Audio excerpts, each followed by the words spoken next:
Halo pemirsa, apa kabar Anda hari ini? Senang sekali saya Raden Merliah dapat kembali menemani Anda dalam sebuah program talkshow yang inspiratif. Ini dia Bincang Sehati. Pernah nggak Anda merasakan sakit kepala yang super duper hebat?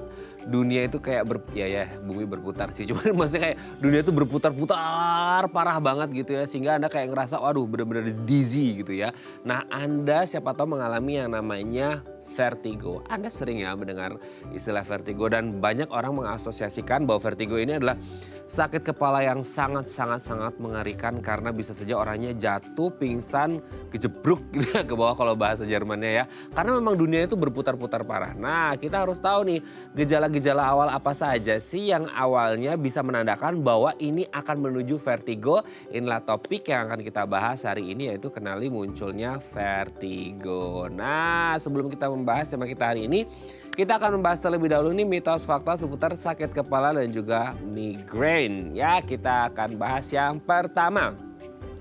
Stres bisa menyebabkan sakit kepala. Nah, ini dia ya.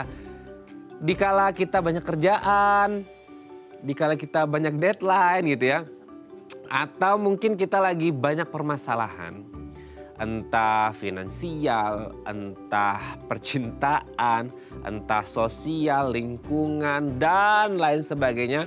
Pasti normalnya kita sebagai manusia sering merasa yang namanya stres. Nah, ada yang mengaitkan bahwasanya ketika orang stres ini bisa menyebabkan sakit kepala. Karena mereka berpikir gini, orang stres kan berarti ada tension ya, ada ketegangan gitu ya. Nah akhirnya apa ketegangan yang terjadi di saraf-saraf otak itu ya, itu membuat kita jadi sakit kepala. Nah apakah benar ada hubungan antara sakit kepala dan juga stres? Nanti kita bahas ya.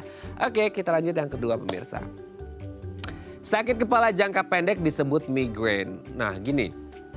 Ada nggak pernah ada satu masa gitu ya, Anda ngerasain tuh di salah satu sisi di kepala Anda, entah di kanan, kiri, depan, tengah, belakang gitu ya.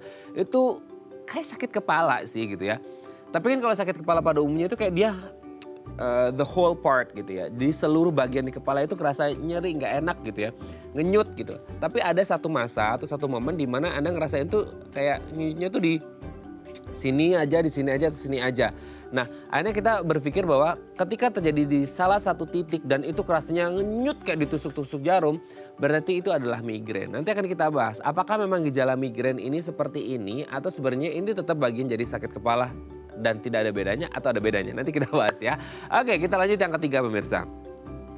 Migrain adalah penyakit turunan. Oke, kalau tadi kita membahas tentang migrainnya, lokasinya muncul ada di mana. Sekarang kita ngomongin bahwa banyak orang yang bilang juga nggak ngerti ya, nanti kita bahas ini mitos atau fakta bahwasanya ketika ada orang tua gitu ya punya migrain, so genetically anak mereka pasti ada lebih banyak potensi kemungkinan untuk juga mengalami migrain. Apakah benar seperti ini? Nah ini jadi membahayakan dan mengkhawatirkan ya bagi mereka yang punya orang tua dan punya riwayat migrain. Oke kita lanjut yang keempat pemirsa. Risiko migrain meningkat seiring bertambahnya usia. Oke, tadi kita udah ngomongin migrainnya, lokasinya, genetiknya, dan sekarang kita ngomongin masalah proses aging. Well, everyone is aging gitu ya. Everyone ages gitu. Setiap orang pasti akan menua gitu ya. Tapi pertanyaannya dengan proses menua, proses degeneratif, metabolisme tubuh akan menurun dan lain sebagainya, fungsi tubuh menurun. Nah ini juga katanya berkaitan erat dengan entah itu sakit kepala ataupun migrain yang akan risikonya lebih besar ketika orang mengalami atau bertambah usia. Ya kita kan secara alami memang manusia akan menurun ya fungsi tubuhnya ketika proses aging itu berlangsung. Tapi apakah ini ada kaitannya mungkin dengan sakit kepala atau migrain? Nanti akan kita bahas juga ya. Oke kita lanjut yang terakhir yang kelima pemirsa. Sakit kepala pertanda hipertensi. Ini sering banget kalau kita berbicara masalah hipertensi. Salah satu gejala atau tanda atau ciri gitu ya ketika orang mengalami hipertensi selalu dikaitkan dengan sakit kepala. Apalagi kalau sakit kepalanya itu mungkin menyeluruh gitu dan ngenyutnya itu beda gitu ya. Ngenyutnya itu sut gitu. Dan biasanya orang mengalami ini kalau nih ya mereka habis mengonsumsi makanan-makanan tertentu deh seperti itu. Nah selalu bilang bahwasanya oke, Sakit kepala adalah salah satu tanda menuju hipertensi. Ini menjadi alarm. Nah, apakah demikian? Ini mitos atau fakta? Oke, itu tadi beberapa mitos fakta seputar sakit kepala dan migrain dan kami akan membahasnya sesaat lagi. Tetap bersama kami di Bincang Sehati.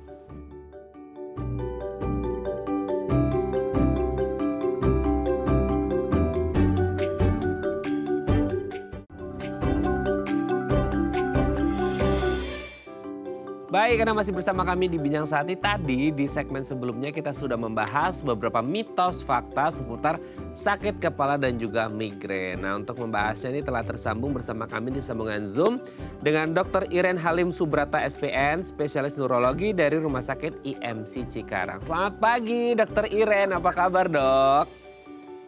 Pagi Mas Raden, salam sehat, baik-baik aja. Iya, sehat Terima ya dok kasih. ya. Oke, semoga kita sehat terus tanpa mengalami sakit kepala, migrain, vertigo dan lain sebagainya ya dok ya. Cukup itu di tanggal tua aja gitu. Sakit kepala. Iya betul. Oke, dok, sebelum kita membahas tentang vertigo gitu ya, tema besar kita hari ini kita akan membahas terlebih dahulu mitos fakta seputar sakit kepala dan migrain. Ini kan erat katanya juga dengan ya seputar kepala sakit-sakitan gitu ya. Kita akan membahas terlebih dahulu nih dok. Yang pertama adalah stres katanya bisa menyebabkan sakit kepala gitu ya. Gini, kalau kita pikirkan sakit kepala itu secara medis ya memang sakit kepala ya. Ada tension lah, ada tekanan, ada seperti itu gitu kan. Tegang gitu ya. Tapi kan kalau stres, orang berpikirnya ya stres sih, stres bikin sakit kepala. Tapi sakit kepalanya mungkin yang secara psikologik ya. Yang secara psikologis misalnya kayak pusing ini. Ya. Tapi pusingnya itu bukan pusing yang memang ada tension gitu. Tapi secara medis bisa nggak sih stres ini benar-benar menyebabkan sakit kepala yang medically proven gitu. Bahwa benar stres ini bisa menyebabkan sakit kepala yang karena tension dan lain sebagainya gitu dok. Ya. Sebetulnya kalau stres itu luas ya.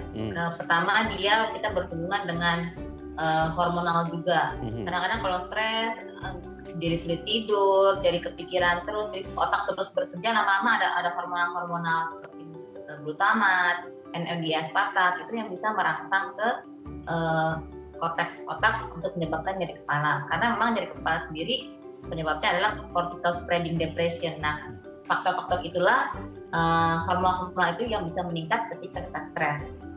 Berapa kan kalau menurut saya ini adalah fakta. Karena itu diperlukan stress release itu yang paling penting. Stress release, healing, jalan-jalan pakai duit, nanti pulang jalan-jalan duitnya habis, stres lagi, never ending ya jadinya ya. Jadi benar-benar harus wise ya, benar-benar bijak untuk menyelesaikan masalahnya ya. Jangan sampai menyelesaikan masalah timbul lagi masalah yang baru ya. Oke dok, kita lanjut yang kedua ya dok ya. Sakit kepala jangka pendek disebut migrain. Nah orang kan gimana ya agak susah membedakan antara sakit kepala dan migrain seperti itu ya. Jadi kalau mereka berpikir bahwa ada sakit kepala dan dalam jangka yang pendek seperti itu ya, kan biasanya sakit kepala itu kan panjang berhari-hari gitu ya. Nah kalau untuk yang jangka pendek gitu mereka selalu mengatakan bahwa ini adalah migrain. Betul nggak sih dok? Ya sebenarnya itu masuk mitos karena sakit kepala itu belum tentu harus migrain. Migrain sendiri ada kriteria tertentu yang mencakup ke klasifikasinya ya. Klasifikasi migrain harus terpenuhi. Nggak cuma sekedar sakit kepala, sebelah atau sampai tusuk-tusuk itu bisa dibilang migrain. Jadi harus periksa ke dokter dan dokter harus tanya yang jelas seperti apa sakit kepalanya baru kita bisa bilang itu migrain. Jadi belum tentu yang jangka pendek itu migrain, itu masuk mitos. Oke. Itu masalah. Tapi mungkin orang berpikirnya gini dok, yang migrain itu adalah terjadi di satu titik gitu ya, ngenyut, itu kan mungkin migrain ya dok ya. Tapi itu juga bisa bertahan lama kan, nggak sebentar aja terus hilang gitu ya? Kalau kriteria migrain bisa sampai 3 hari. 3 hari, kemudian dan jadi sekali intensitasnya moderate to severe, berat ya.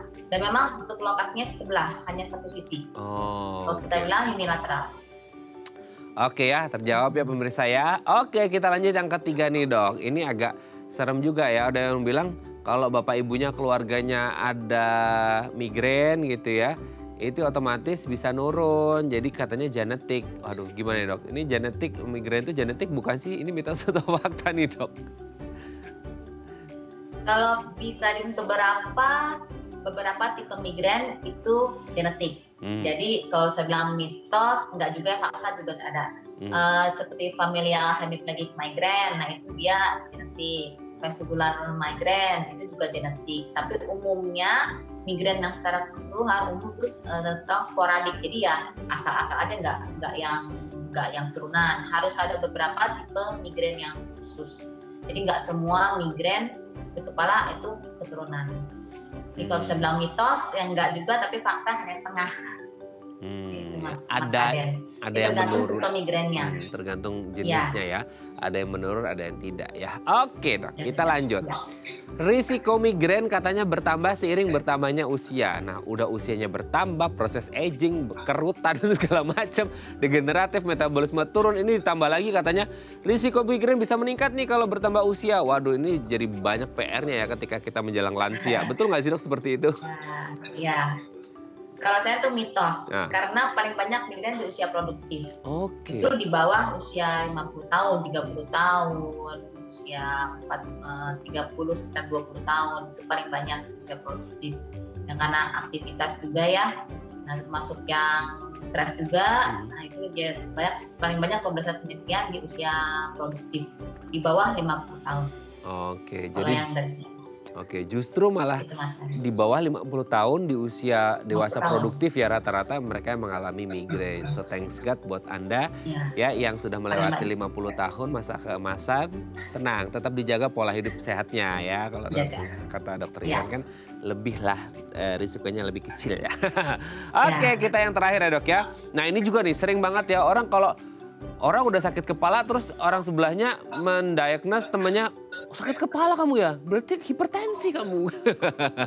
Gitu ya. Jadi kalau ada orang sakit kepala selalu ya, apakah kolesterolnya tinggi, hipertensinya tinggi dan lain sebagainya. Nah gitu kan itu sering banget ya, entah orang mendiagnos kita atau kita sendiri yang self diagnose bahwa ketika sakit kepala hipertensiku naik nih gitu. Nah itu selalu seperti itu nggak sih dok? Ya sebenarnya itu mitos, kalau sakit kepala itu pasti hipertensi. Tapi memang kalau sudah ada hipertensi, bila ada sakit kepala lebih baik diperiksa tekanan darahnya. Karena untuk tekanan darah rendah pun bisa sakit kepala. Kemudian yang tekanan darah stabil pun bisa sakit kepala. Jadi sebenarnya itu mitos kalau sakit kepala pasti hipertensi. Jadi baik memang ke dokter lalu periksa tekanan darahnya. Itu Mas Kaden. Jadi memang tidak selalu ya, gitu ya, benar-benar harus periksa ke dokter untuk menentukan apakah ini benar-benar, apakah ini benar-benar gejala hipertensi atau bukan, atau sakit kepala karena cicilan ya dok ya. Dokter Ira, nanti kita lanjut lagi ya dok ya, di segmen selanjutnya kita akan ngomongin seputar vertigo. Pemirsa 021 290 3244 atau DM Instagram kami di @dafamily kalau Anda punya pertanyaan, kami akan kembali saat lagi.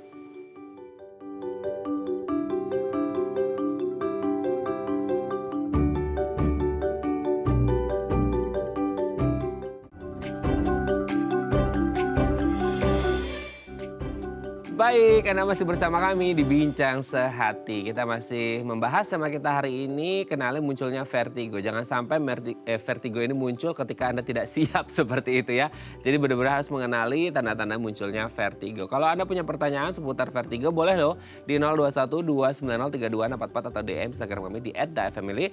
Kita masih bersama dengan Dr. Iren Halim Subrata SPN, spesialis neurologi dari Rumah Sakit IMC Cikarang. Dr. Iren, kita lanjut lagi dok. Sakit kepala, nggak ada yang pengen sakit kepala ya. Udah urusan banyak gitu ya. Terus sakit kepala itu bisa-bisa semua orang senggol bacok gitu ya. Sekarang nggak enak banget itu. Nah sebenarnya sakit kepala ini kondisi yang seperti apa sih dok sampai akhirnya orang bisa merasakan sakit kepala gitu? Nyeri dulu ya sakit kepala. Sakit itu kan kondisi yang nggak nyaman yang bisa dialami semua orang.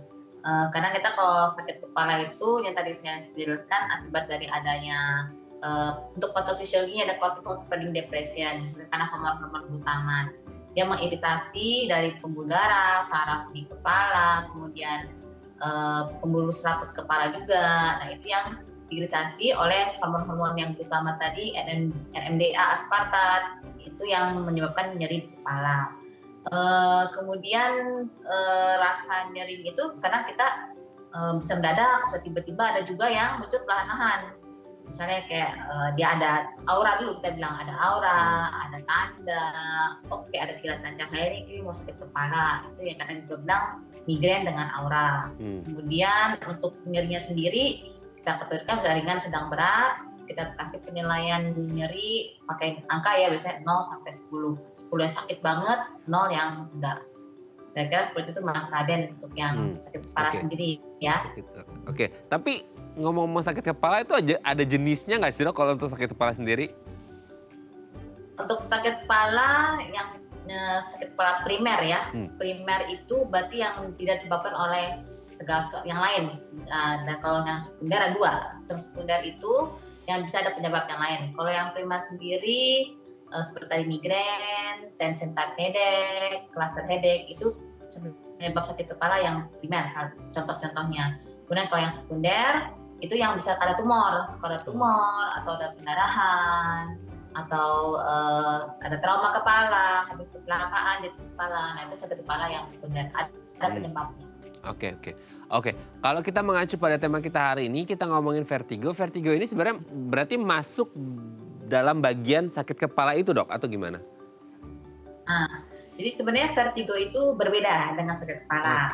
Vertigo itu sendiri adalah sensasi berputar, sensasi bergoyang yang tidak sesuai dengan yang sebenarnya.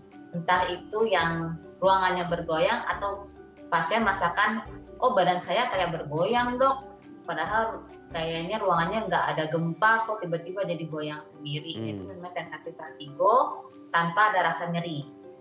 Tapi tidak menutup kemungkinan ada campuran vertigo migraine, dia vestibular migraine. Nah itu dia sudah ada rasa pusing ada bergoyangnya, kemudian disertai dengan sakit kepala. Berarti kalau sebenarnya vertigo itu sendiri adalah sensasi bergoyang tanpa ada rasa nyeri atau sakit kepala ya? Tidak ada, iya. Jadi kayak ibarat kita lagi berdiri terus kayak ada goyang kayak gempa gitu, jadi kayak oleng, padahal sebenarnya kita sendiri yang merasakan itu gitu ya? Berarti vertigo ini tidak masuk yang primer maupun yang sekunder ya? Tidak, berbeda. Kecuali bila vertigonya diikuti dengan sakit kepala. Kecuali ketika vertigonya diikuti dengan sakit kepala.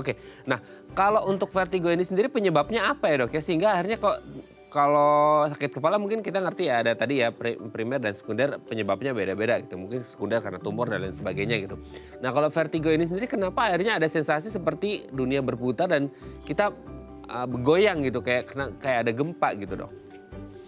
Ya, jadi untuk sistem keseimbangan di tubuh kita ada 2, yang sistem perifer dan sentral. Kemudian sistem perifer itu yaitu daerah telinga bagian dalam ya, bukan telinga yang luar yang telinga, tapi telinga bagian dalamnya lagi. Kemudian kalau sistem sentral itu dalam otak, jadi dari otak kecil di batang otak sampai ke daerah otak yang bagian tengah. Nah kalau ada gangguan dari kedua sistem itu, nah itu bisa menyebabkan kita sensasi berputar atau vertigo. Itu pasti. Kok kayaknya kalau nggak salah ya dok, aku pernah baca karena ada virus juga tuh dok. Masa ada pengaruh nggak sih? Ya sebenarnya kalau virus itu ada namanya flu-like syndrome ya. Jadi masuk ke golongan virus yang biasa umum seperti virus flu, tapi dia menyerang daerah sistem keseimbangan yang perifer. Jadi yang tadi saya jelaskan yang perifer itu kan bagian telinga bagian dalam. Nah telinga bagian dalam itu kita ada namanya organ labirin. Kalau organ labirin itu terserang virus, menjadi labirinitis radang daerah telinga bagian dalam, nah itu bisa menyebabkan vertigo. Bisa lalu, ada. Selain itu juga katanya gini kan, sering kita tahu bahwa telinga itu juga selain untuk mendengar kan orang berpikir, orang tahu bahwa untuk keseimbangan juga gitu ya dok ya. Nah kan kalau orang vertigo kan berarti kayak agak nggak seimbang kan, dia kayak agak goyang seperti ini kan. Kalau ada kelainan pada telinga itu juga bisa menyebabkan atau berujung pada vertigo juga nggak sih dok? Ya bisa sekali Mas Raden. Jadi memang salah satu yang paling sering juga tadi yang bilang vestibular neuritis, kemudian itu adalah bagian dalam, salah satu penyakitnya labirinitis, kemudian sakit Meniere. Kalau yang lebih umum sakit Meniere ya, Meniere itu gangguan di daerah telinga bagian dalam yang paling sering menyebabkan vertigo. Itu beberapa penyakit yang sering menyebabkan vertigo yang dari telinga bagian dalam. Oke. Dari beberapa penyebabnya tadi yang sudah disebutkan, entah virus, entah kelainan pada telinga dan lain sebagainya, ini masuk menjadi kategori apa ya, jenis-jenis dari vertigo itu sendiri atau gimana, Dok? Penyebab dari vertigo, iya betul. Tapi kalau untuk jenis vertigonya, ya. Kalau untuk jenis vertigonya itu kan penyebabnya, tapi kalau untuk jenis vertigonya ada lain lagi atau tidak, hanya bergantung pada penyebabnya aja gitu? Penyebabnya aja hampir sama.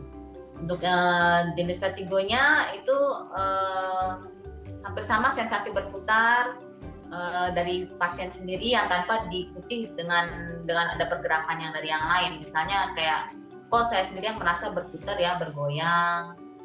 Kemudian bisa juga kok rasa jalan linglung, nggak stabil, nah seperti termasuknya seperti itu, Mas. Nah, itu ketika tadi dokter menyebut ya, lagi jalan tiba-tiba linglung goyang gitu ya, itu benar-benar yang dari awal jalan tuh maksudnya kayak dia normal, tiba-tiba dia kayak agak linglung gitu ya dok, langsung cek gitu.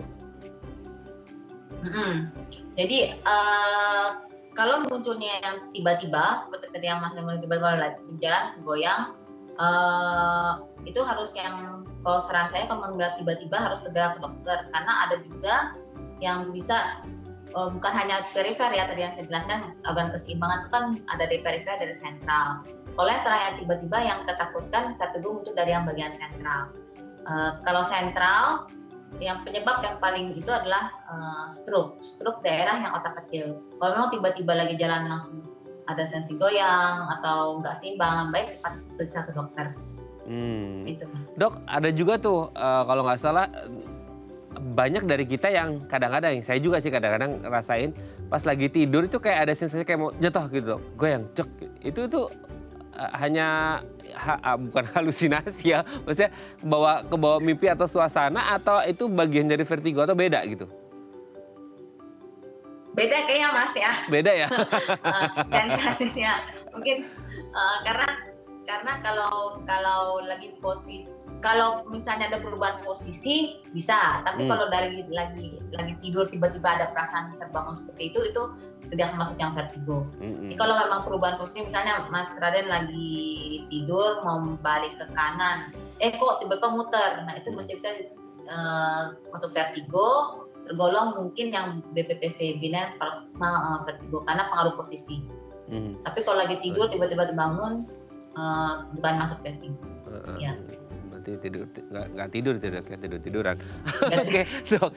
Oke, tapi kalau untuk kayak gimana ya ngomongnya, ketika vertigo itu muncul kan ada ya, mungkin ada gini nggak dok kondisinya, jadi kayak apa sih bahasanya, goyangnya itu kayak ada yang dahsyat, maksudnya goyangnya ber. Kalau ibarat kata gempa itu 9 skala Richter, ada juga yang 3 skala Richter gitu nggak sih dok? Maksudnya goyangannya bisa beda-beda gitu nggak? Bisa berbeda-beda, tergantung dari tingkat kerusakannya, tingkat keparahannya. Kalau misalnya dari kerusakan telinga bagian dalam itu cukup berat, maka akan baru bergeser sedikit, bergerak sedikit langsung rasanya seperti kayak 9 skala Richter.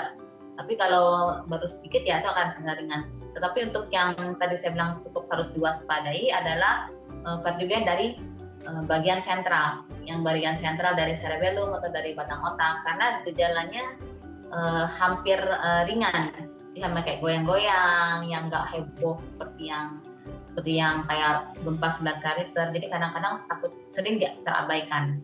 Jadi baik kalau bisa ke dokter. Oke, nah kalau untuk itu kan mungkin untuk sebagian orang kayak bergoyang gitu ya, masih bergerak seperti itu kayak apalagi tidak disertai rasa nyeri gitu ya, sakit kepala, orang kayak ya pegangan aja gitu kan. Nah tapi kan kita nggak ngerti maksudnya berapa lama itu akan bergoyang dan seberapa besar kerusakan dan akhirnya seberapa besar kekuatan goyangannya itu gitu kan.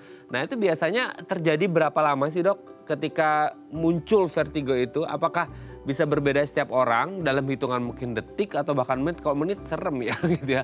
Detik aja berapa detik aja udah serem banget itu gitu. Itu berapa lama biasanya, Dok? Ya, kalau untuk vertigo ini ada yang episodik, ada yang akut ya tadi yang saya jelaskan. Kalau episodik dia kadang muncul 5 menit terus hilang, 5 menit terus hilang. Biasanya itu bisa berlangsung sampai 3 minggu untuk yang serangan yang pusing getarnya. Tapi kalau untuk yang itu untuk yang dari vertigo yang dari perifer, sumbernya dari perifer. Jadi dari 5 menit sampai akan gradually berhilang sampai 3 minggu. Tapi tidak untuk kemungkinan kalau yang parah bisa sampai berapa bulan, Mas. Namun kalau untuk yang sentral, vertigo dari sentral, dari bagian dalam otak ya, penyebabnya itu bisa muncul gejala yang lain, misalnya bicara jadi pelok, atau pandangan jadi ganda, buram, atau berjalan jadi sisi sebelah tidak bisa bergerak, atau fluktuasi sebelah. Jadi diikuti dengan gejala yang lain. Nah seperti kalau dari sisi sentral, vertigonya itu akan lebih berbahaya. Oke. Nah itu hilang timbulnya kan ini yang jadi ketakutan kan hilang ketika timbul gitu ya, Dok ya. Nah hilang timbul sampai beberapa minggu itu kan, aduh nggak usah beberapa minggu deh ya. 1 hari aja hilang timbul itu mengerikan, sekali timbul aja itu mengerikan. Maksudnya intensitas dia hilang timbulnya itu apa yang memengaruhi, Dok? Pertama aktivitas ya, aktivitas kita, kemudian pergerakan dari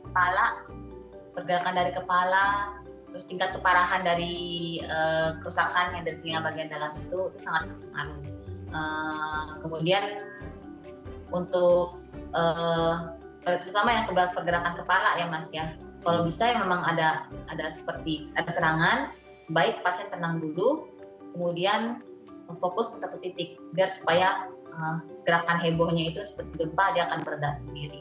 Jadi jangan tutup mata, buka mata, lihat satu titik. Tingkat keparahannya sangat pengaruh. Oh justru jangan tutup mata ya, Dok ya, kan karena biasanya orang karena puyeng kayak daripada puyeng kelihatan dia tutup mata gitu. Gak boleh ternyata ya? Ya itu untuk melatih fiksasi mata, Mas. Jadi salah satu terapi juga untuk fiksasi mata untuk mengurangi yang penting saat serangan pasien tidak panik. Tidak panik, jadi kita latih dengan terapi fiksasi mata supaya untuk meredakan yang berputar seperti itu. Oke ya. Oke Dok, nanti kita lanjut lagi ya ngomongin tentang vertigo di segmen selanjutnya. Oke pemirsa, kalau Anda punya pertanyaan boleh ya di 021 290 3244 atau di Instagram kami di @dafamily. Kami akan kembali saat lagi.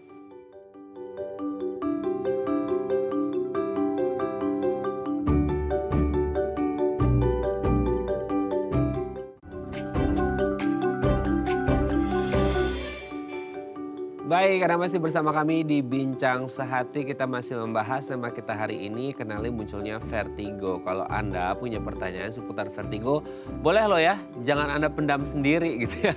Karena nanti Anda berputar-putarnya sendiri, goyang-goyangnya sendiri ya. Kita harus diatasi gitu ya. Boleh ya di 021 290 3244 atau di Instagram kami di @dafamily. Kita masih bersama dengan Dr. Iren Halim Subrata SPN, spesialis neurologi dari Rumah Sakit IMC Cikarang. Dok, sebelum kita lanjut ya, aku tuh masih ada beberapa pertanyaan ya gitu ya. Jadi kan ada tuh nggak tahu ini benar atau enggak ya. Misalnya ketika orang mengalami vertigo, jadi ketika dihadapkan pada satu kondisi gelap gitu ya, terus tiba-tiba ada cahaya terang, itu maksudnya vertigo atau bukan sih Dok? Maksudnya kan orang jadi kayak silau terus kayak puyeng dan akhirnya kayak bling gitu, itu vertigo atau yang lain Dok? Iya, kalau untuk vertigo sendiri terhadap cahaya tidak berpengaruh. Jadi kalau mau terang, mau gelap, mau terang gelap, tidak ada pengaruh ke cahaya. Tapi lebih pengaruh ke posisi tubuh atau pergerakan dari kepala. Jadi kalau ada tiba-tiba dari baring telentang lalu miring ke kanan atau miring ke kiri, nah saat tidur, nah itu berputar, nah bisa muncul vertigo. Atau misalnya dari nunduk, dari meruku, sholat kemudian dia tegak, tiba-tiba jadi vertigo. Lebih ke posisi tubuh atau posisi kepala tepatnya. Tapi kalau yang ada cahaya, pengaruh terhadap cahaya atau kita bilang fotofobia ya. Hmm. Fotofobia atau suara fonofobia itu lebih ke migrain. Jadi salah satu memang kriteria dari migrain adalah muncul fotofobia atau fonofobia. Makin terang, makin silau, tambah sakit kepalanya atau makin berisik, suaranya, suara kendaraan, suara makin berisik, makin sakit kepala. Itu lebih ke migrain kalau untuk cahaya. Oke ya. Jadi beda ya antara vertigo dan migrain untuk cahaya ataupun suara gitu ya. Oke, kita lanjut lagi. Tapi kalau ngomongin tentang migrain, jadi migrain lagi ya, baru ngomongin migrain jadi migrain. Vertigo gitu ya. Ada nggak sih dok? Maksudnya kan tadi ada nih semisal orang dengan komorbid gitu ya, penyakit tertentu yang akhirnya bisa berpengaruh pada vertigo gitu. Ataupun mungkin malah sebaliknya juga gitu, karena ada kerusakan gitu ya. Jadi akhirnya vertigo ini bisa menyebabkan komplikasi ke penyakit yang lain dok. Kalau untuk kerusakan tadi ya dari yang bagian dalam atau dari yang otak kecil itu menyebabkan vertigo. Tapi kalau dari vertigo sendiri bisa bertambah berat itu nggak ada ya mas ya. Karena vertigo itu sebenarnya bagian dari gejala, suatu simptom gejala dari suatu penyakit. Nah penyakitnya itu yang bisa menyebabkan vertigo. Tapi kalau vertigonya jadi membuat berat sesuatu itu nggak ada ya mas. Oke. Berarti ini kan adalah vertigo adalah gejala dari satu warning ya, alarm dari satu penyakit tertentu gitu ya. Nah, kalau dari gejala-gejala yang tadi dokter Iren sebutkan kan ada seperti pelo lah, jalannya agak susah. Ini kan kita berpikir kayak ini menjadi satu bagian dari stroke gitu ya, gejala stroke ya. Itu tuh jadi bagian, jadi gejala stroke mungkin yang ringan gitu dok?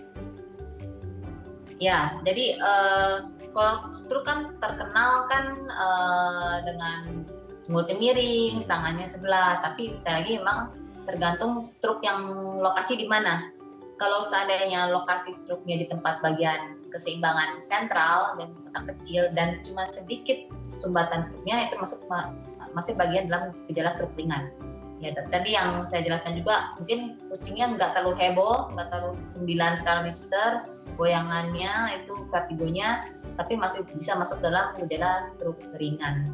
Dan baik memang segera periksakan ke dokter. Oke, dokter Iren sebelum kita lanjut ini ada penelpon masuk. Kita sapa terlebih dahulu ya dok ya. Halo, selamat pagi. Dengan siapa di mana? Dengan Ibu Ella di Bekasi Pak. Wah luar biasa Ibu Ella, semangat sekali ya. Ibu Ella di Bekasi, apa yang mau ditanyakan ke dokter Iren pagi ini Bu Ella? Iya dok, selamat pagi dok. Pagi Bu Ella. Ini belakangan kok sering banget pusing. Tapi tiba-tiba gitu loh lagi santai-santai.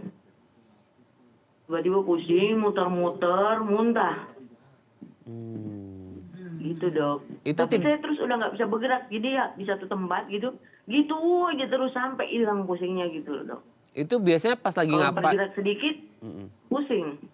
Itu Bu Ella enggak? Maksudnya seringnya terjadi pas lagi ngapain atau ya pas lagi nggak ngapa-ngapain? Lagi santai aja, lagi baca buku atau lagi main lihat-lihat HP gitu. Tiba-tiba muter. Saya merem tambah muter gitu loh. Oke. Soalnya saya kan pernah kecelakaan. Jadi pecah kepala sebelah kanan tuh pendarahan memang. Apa ini efeknya gitu loh dok? Oke, kita coba tanyakan ke dokter Iren dulu dok. Ada yang ditanyakan dok ke Bu Ella? Atau sudah jelas? Ya Bu Ella, adakah perubahan posisi Bu dari misalnya lagi baca buku lalu berdiri atau enggak lagi diam nih, enggak dok. Enggak dok, lagi duduk aja tiba-tiba kok pusing gitu loh dok, langsung muter-muter. Enggak ada dalam kegiatan apa-apa, enggak. Bener-bener kondisinya statis diem gitu ya Bu Ella ya? Iya, lagi diam. Oke, sudah jelas terima kasih, Bu dokter Ella. Iren? Oke ya, kita coba jawab ya. Terima kasih Bu Ella di Bekasi, kita akan coba jawab ya. Salam sehat selalu untuk keluarga di rumah Bu Ella. Terima kasih, selamat pagi. Oke, silakan dokter Iren. Ya, tadi memang tiba-tiba yang mendadak, kemudian menghilang sendiri. Tadi Bu Ella bilang pusing tiba-tiba, kemudian rasa berputar, terus kita sampai muntah, kemudian hilang sendiri ya dari Bu Ella ya. Lalu ada juga riwayat pernah Kecelakaan. dan pendarahan ya kalau nggak salah Mas Ya, Raden ya. di kepala kanan. Kepala kanan ya iya. Memang kalau pernah ada pendarahan, apakah mungkin ada benturan? Pasti ada benturan dan apakah terkena telinga bagian dalam? Itu yang saya maksud. Telinga bagian dalamnya apakah masih intak, masih bagus, atau sebenarnya sudah ada bekas benturannya, cuman belum muncul gejala yang beratnya. Karena itu ya memang baiknya Bu Ella lebih periksa lagi. Dan kalau memang tadi yang saya bilang muncul tiba-tiba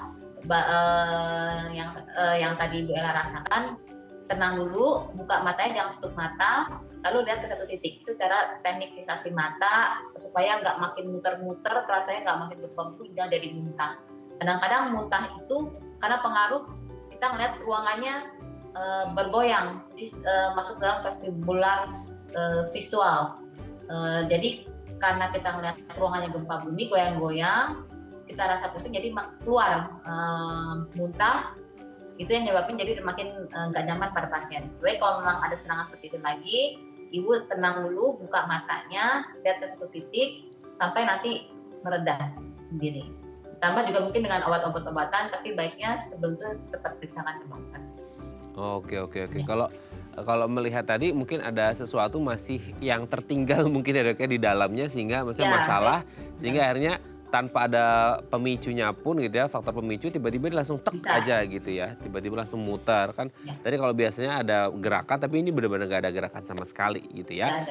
Oke ya, semoga bisa menjawab ya Bu Ella yang ada di Bekasi, semoga sehat selalu gitu ya. Oke, udah kita lanjut lagi. Jadi kayak semisal orang lagi mengalami vertigo gitu ya, itu getaran goyangannya itu dia langsung yang tadi udah sebut sih tergantung seberapa besar kerusakannya kan gitu. Tapi maksudnya entah itu kerusakan yang kecil atau besar, dia goyangannya itu langsung besar gitu atau dia dari kecil terus tiba-tiba maksudnya goyangnya gini, tiba-tiba gini itu atau gimana sih Dok?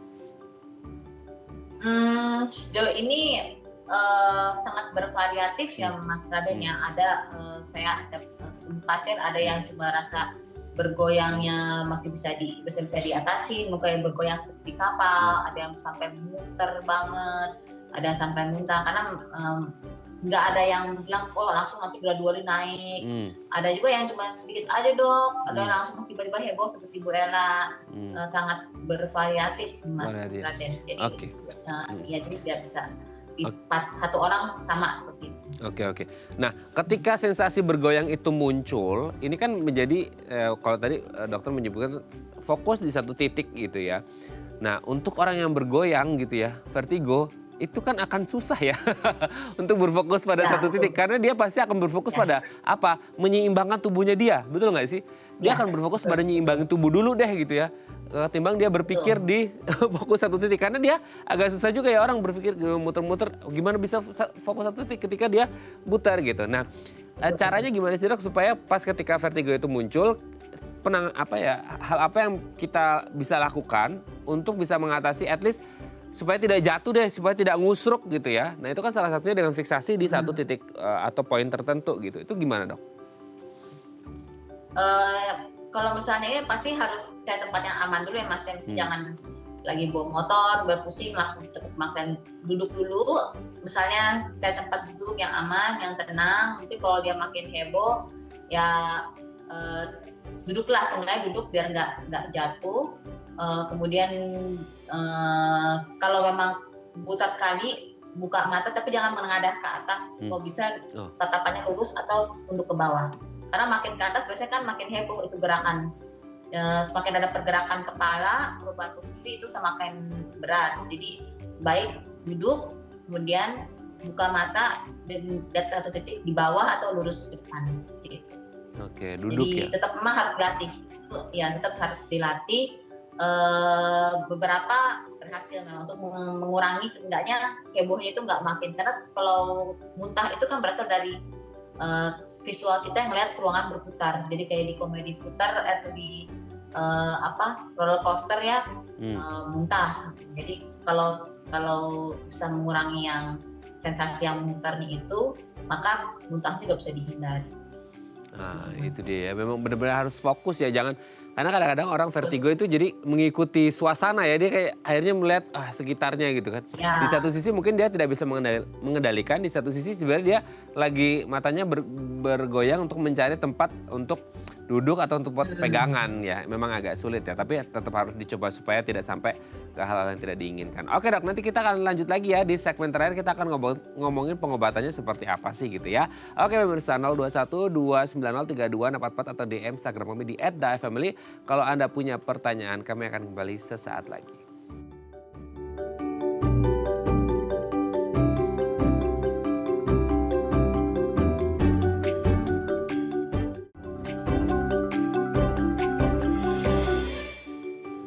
Baik, Anda masih bersama kami di Bincang Sehati. Kita masih bersama dengan Dr. Iren Halim Subrata SPN, spesialis neurologi dari Rumah Sakit IMC Cikarang. Dok, kita lanjut lagi ya.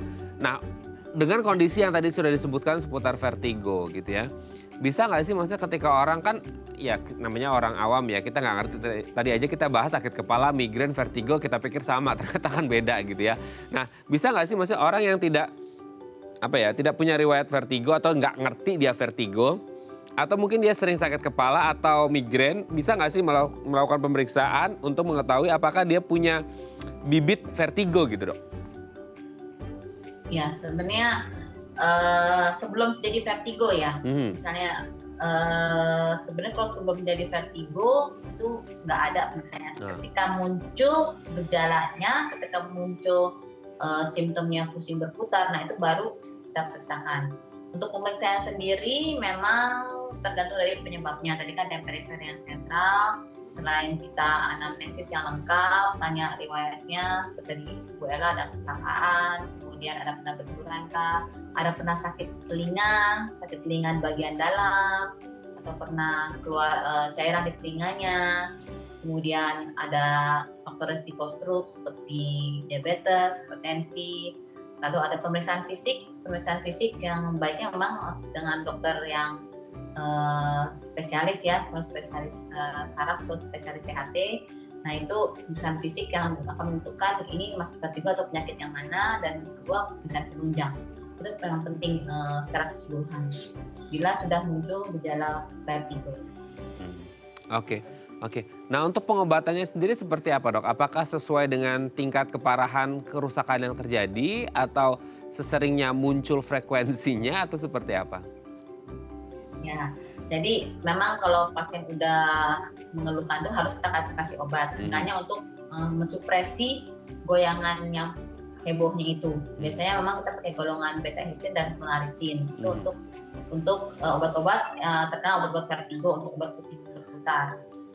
Tapi sekali lagi penyebabnya apa nih, kita cari tahu dari segi perifer kah, karena apa dari sentral. Kalau dari perifer, dari telinganya ada masalah nggak, ada nggak penurunan pendengaran, ada nggak pernah ada infeksi yang dari akibat virus, pernah nggak ada gendang telinganya robek kah, atau ada benturan. Kalau misalnya dari vertigo yang sentral, adakah riwayat stroke-nya, atau adakah sakit yang lain, misalnya apa mungkin dia pernah kecelakaan. Nah kita obati dari sumber permasalahannya itu, sumber penyebab vertigonya.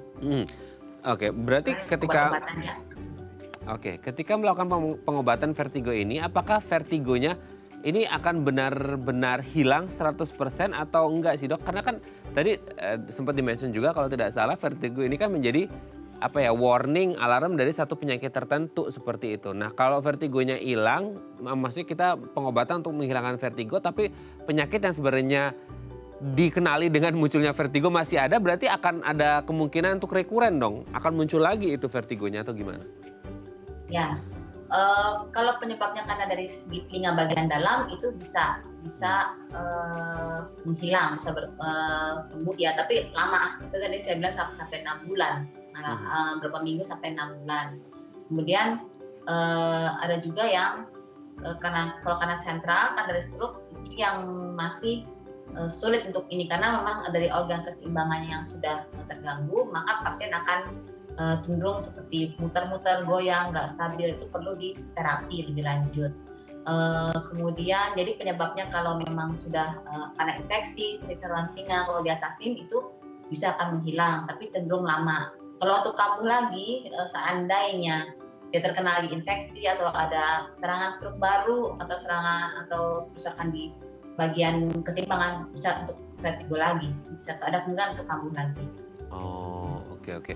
Tergantung Ya. terjadi lagi atau enggak tuh si faktor pemicunya Ya, gitu ya, Dok betul. ya. Nah, kalau untuk konsumsi obat sendiri, Dok. Kan vertigo kita kadang nggak ngerti ya, tiba-tiba terjadi vertigo aja gitu kan ya. Nah, untuk obatnya sendiri apakah diminum rutin, maksudnya ada harian gitu ya, untuk mereka yang punya riwayat diminum harian atau diminumnya ketika muncul vertigonya aja, Dok? Baiknya saat muncul gejalanya aja. Jadi memang tergantung dari pertimbangan dokter ya. Jadi kan harus kontrol ke dokter. Kalau memang gejalanya sudah mulai berkurang, ya bisa kita kurangi dosisnya. Ada juga dosis yang lebih tinggi bila masih fase akut. Kemudian kalau memang sudah bisa latihan dengan kita ada latihan yang saksi mata, kemudian ada latihan dengan terapi latihan yang lain untuk telinga bagian dalamnya, itu bisa mengurangi dosis obatnya sendiri. Gitu. Oke, efek obatnya Jadi nggak ketika harus rutin. Oke, efek obatnya Oke. ketika kita minum kan cek gitu ya, itu bisa langsung kerasa nggak sih, Dok? Karena orang biasanya kalau vertigo, aduh ampun-ampunan deh gitu ya. Udah nggak sanggup nih, Dok, nggak sanggup gitu, gimana, Dok? Iya. Kalau kita kasih dosisnya tinggi, langsung beberapa memang berefek ya Mas ya. Jadi memang kita kadang kalau datang langsung saya kasih dosisnya tinggi, langsung berkurang untuk pusing ini berputarnya. Kemudian ya memang untuk fase akut tadi memang dosis harus kita sesuaikan dengan pasien. Bisa langsung berkurang. Kemudian ada juga yang memang harus kembali lagi, jadi harus pakai kombinasi dengan 2 macam obat. Jadi memang sangat bervariatif sekali. Tapi memang beberapa dengan obat cukup berkurang untuk keluhan. Oke ya, intinya kalau ada punya riwayat vertigo dan pernah merasakan gejala-gejala yang disebutkan oleh Dokter Iren tadi, segera konsultasi ke dokter untuk mendapatkan penanganan yang tepat dan intensif ya. Semoga tidak terjadi hal-hal yang tidak diinginkan seperti ya. Oke, terima kasih Dokter Iren sudah berbagi bersama kami pagi hari ini di Bincang Sehati. Semoga semua yang punya riwayat vertigo segera sembuh, tidak merembet ke hal-hal yang lain lagi, jadi bisa beraktivitas seperti biasa. Terima kasih Dokter Iren, sehat selalu. Salam untuk keluarga di rumah dan teman-teman di Rumah Sakit IMC Cikarang. Selamat pagi, Dok. Salam sehat semua. Salam sehat kembali. Oke pemirsa, itu tadi perbincangan kita dengan Dokter Iren. Semoga bermanfaat ya. Sarah Demadias pamit, sampai jumpa.